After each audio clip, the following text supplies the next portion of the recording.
Ajit. Welcome back. Welcome back to On the Run. Thank you, thanks. Yes, it's been a while for It's me. been a while, And yes. how are you doing this morning, Sean? I'm trying to manage as much stress as I can.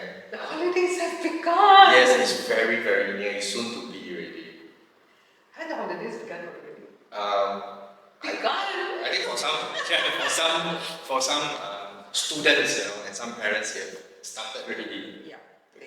So today we will be tackling a bit more about family life and the stresses that they have during the holidays. I wish we had more sessions like this when my children were younger. But I'm sure this is something parents will work. I'm pretty sure. I mean, I've been talking to a lot of clients, and they do go through a lot of stress during the holidays, especially when they want to come up with routines or they want to plan educational stuff sometimes just to make sure. And I tell them it's a fine balance. You need to let your child rest a bit more and de-stress, from what they've been doing all this while. And the children are like, hey, holidays have begun. And the parents like, oh, holidays have begun. Yeah, because they start to worry and try to make everything perfect during the holidays. So it stresses the parents out, it stresses the kids out also at the same time. That's right. So, but holiday season is such a joyful time, It is, it should be. So let's see what we can do here to help our parents and the kids along the way, alright? Absolutely. Okay, so without any further ado, let's dive in and talk about what is a perfect holiday, or what is the stresses of a perfect holiday. Okay, let's define a perfect holiday first. It may be different for different parents, right? With your child in primary school, what does a perfect holiday look like for you? A perfect holiday looks like for me is that to have him have meaningful activities. Meaningful as per you or meaningful as per him? I think meaningful as per him is just too good. Okay. Meaningful for me is at least he should be learning. I would say at least learning. It doesn't have to be homework, it doesn't have to be academic, but at least he's learning. So it is educational activities? To a certain percentage, yes. To a certain percentage. So I think a lot of parents do 100% educational activities, but for me it doesn't have to be 100%. Okay. So where do you think this idea of this perfect holiday comes from? For me as a parent. I don't know. As a parent myself, what I feel is that there are lots of things we can't do during the academic year, probably because of the time schedule, the classes, our own work, the CCAs at school, the extra CCAs we send our children, after school hours or weekends. Maybe, that's what I had experienced. Holiday time was a time when whatever I couldn't do at the time, you do it now. Do it now. but it was more with the intention of let's make the best use of the time. Let's try other things which we don't have time to try during the year. But do you realize that it could have changed over time? I have, absolutely. From the time children went from kindergarten to primary to secondary, it has changed. Well, I feel that it could be, now in modern parenting, a lot of things are being added into it. Not just the changes in society, but I feel that social media has contributed to it also. It definitely. Yeah, everybody sees that everybody is doing something or going on holiday, so that's perfect for them. What do you think? The pictures that we see posted on Instagram or the other social media, it's like I've come across in the course of my work. I've come across parents telling me the children come back and tell them, my friend is going to such and such place, they're going to Europe, they're going to Japan, they're going to Korea, where are we going? Agreed. So a lot of parents tell me their children come to them and say, my friends is doing this, my friends have this, my friends are going somewhere, where are we going, what am I having, why do I not have the same things as my friends, So it stresses the parents out. It does. Yeah, you can see the stress, the amount of stress, because sometimes the parents can't come up with the time or financially they are a bit more tighter. So it's part of the stress, and of course, when they see the children's results, they want probably to use the holiday time to boost up their academic intelligence in some way or another. Because of my work, I had one parent tell me, we're going for a holiday to Japan. My son promised he will study well and get good results. The results are not so great. Do we go for a holiday or not? Yeah, that can be very stressful. It can be stressful. Yeah. And it's a little tricky to understand the nuances that play in the parenting journey. Agreed. Where a parent himself or herself is going through their own stresses of life, and they want to still make the best use of the holidays that have come at the end of the year. That's true. So hearing all these conversations that we're having, it feels like, perfect holiday stress is just any normal stress, just with the additional label of the holidays, right? And the additional word perfect. Okay, then again, it's very hard to define what is perfect.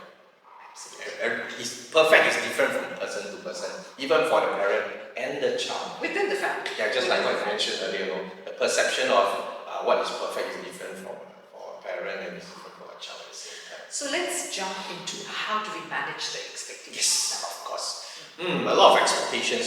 So for the expectations, but do you have any tips that we can talk about, Hajit? What do you think? Before we jump into tips, there are two aspects of managing expectations. One is the expectations of the parents themselves, mommy and daddy. One is managing the expectations of each child that you have, because they have their own picture of what a holiday should look like. Right? Something for us to first keep in mind before we go on to the tips for managing expectations. Yeah, I think that's important. So, hearing what you have just mentioned, I would always suggest having a conversation, having a discussion, or in other words, having a family meeting. What do you think, Ajit? Great idea, great idea. But again, during a family meeting, everybody will be talking about something of their own, and it could be a bit more confusing. Do you think it works for you, Ajit? It works. What I have tried within my family, with my children, is the most important thing when we are trying to, have a plan for the holiday. Somehow I feel this. One of the important things is the budget. Okay. So the way we would go about is first set the budget. Then we know how much space we have to move around. Okay. That's on a holiday trips. It could be the holiday trips, it could be holidays even locally. For example, some of the attractions within Singapore are paid attractions. Some of them are free.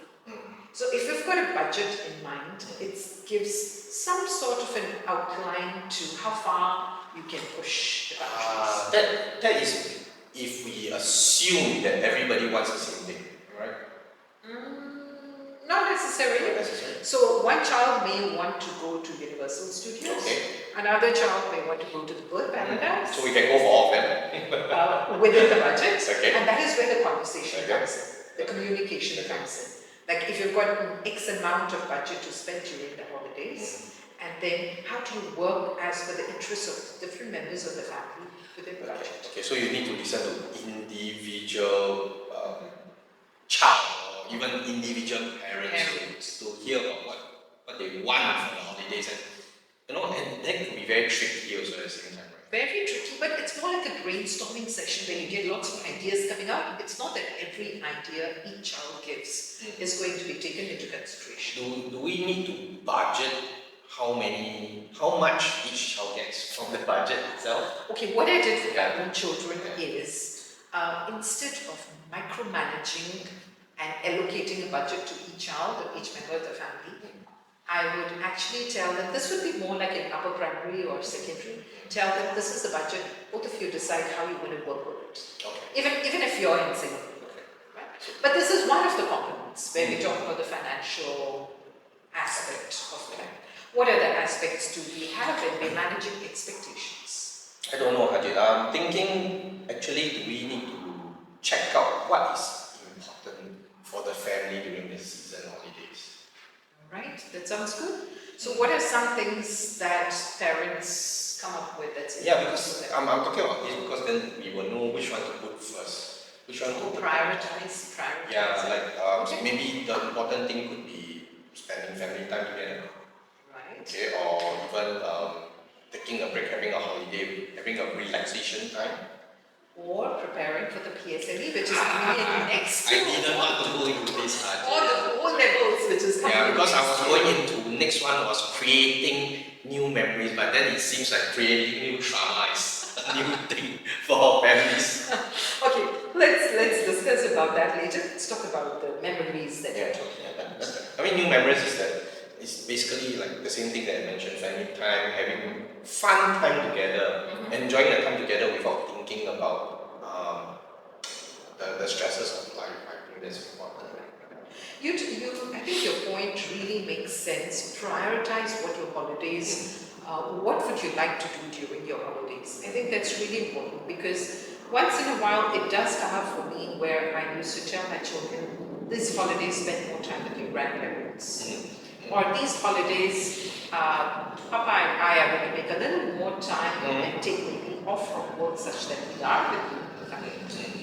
Yeah. Okay. I think we covered quite a bit about. Do you think we miss anything out? The expectations. It could be many things. Yeah. But let's go with the flow of it. So what's the flow? The reason I say let's go with the flow of it is managing expectations. One other point that comes to mind is flexibility. Okay. Right? Because irrespective of how you plan, how you prioritize the holidays, taking the consensus or the consideration of each one's views, sometimes things don't work as they're planned. Yeah, sometimes they just don't go their way. Like if you want to go to Universal Studios and suddenly it starts raining, it doesn't work. So can we do something else instead? Or do we have to wait for the rain? So I think then again your child will be expecting to go already. So how we handle that expectation is an issue also. Yeah. And is it all about the children then again? It goes back. So then so we have talked a bit about expectations. Then we want to go into talking about self-care. Self-care for parents. Is it important? It is definitely very important. Definitely.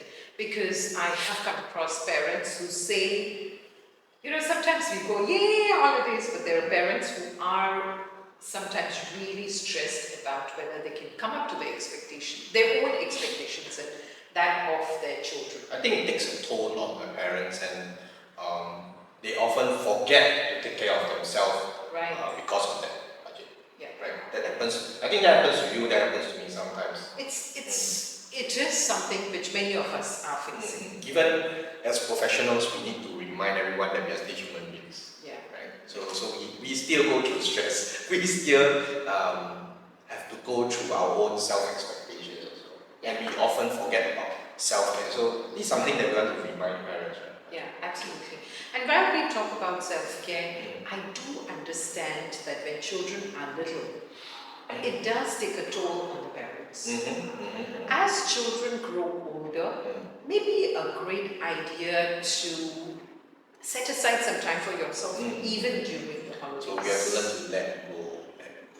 Let go. And so some of the ways, maybe as we talk about them, let's share some tips from our personal experiences as well. So as my children went to primary school, certain holidays, I would let my husband take the children around. Good idea. To where they wanted to go. It could be even as simple as swimming or go to a bigger branch which is further away from home, or even the science center. So I get some time and my husband entertains them while I chill for a bit. Partnership. So what I do is I get grandma to help, or even I get my nephews. The younger ones. The younger ones. The younger ones are, of course, about teenagers. Okay. Or even some of them a bit more older to bring, just let them manage. The cousins. They are more than happy. Bonding time. So nephews, the cousins, the whole family basically, grandpa, grandma, everybody gets involved. So, chip in the help of the family members, the extended family. Use the network. Use the network. Don't have to get shy about that. If your family is willing to help out and your family is willing to bring the child out, why not? There's nothing to. And I know because some people are really stressed out like that. Right? So I think that's something useful to help.